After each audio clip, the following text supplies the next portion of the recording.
નમસ્કાર, સમય મિત્ર ન્યૂઝમાં આપનું સ્વાગત છે। હું રિંકુ। હવે સમાચાર જોઈએ વિસ્તારથી।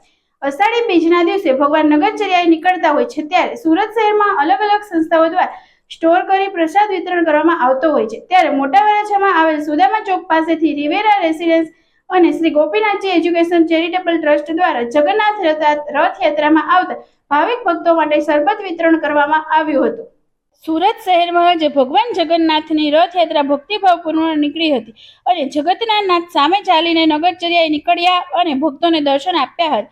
ત્યારે સુરતની અલગ અલગ સંસ્થાઓ દ્વારા અલગ અલગ કાર્યક્રમો કરવામાં આવતા હોય છે। ત્યારે મોટા વરાછા ખાતે આવેલ રિવેરા રેસિડેન્સી અને Shri Gopinathji education charitable trust દ્વારા રેસિડેન્સીના હોલમાં રક્તદાન કેમ્પનું આયોજન કરવામાં આવ્યું હતું અને ભગવાન જગન્નાથની રથયાત્રામાં આવતા ભાવિક ભક્તો માટે શરબત વિતરણ કરવામાં આવ્યું હતું।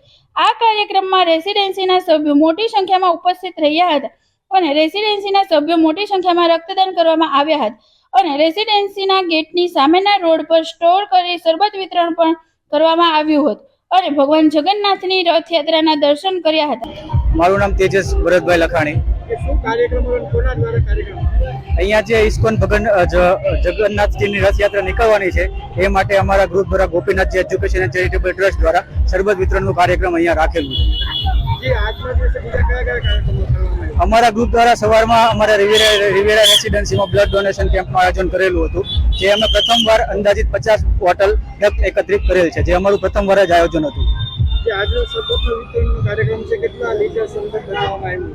અંદાજિત અમે 1000 લીટર શરબત અહીંયા અમે તૈયાર કરેલું છે, જે દરેક ભક્તોને મળી શકશે। કેમેરામેન હિમાંશુ સાથે હર્ષિલ ધોળકિયા, સમય મિત્ર ન્યૂઝ, સુરત।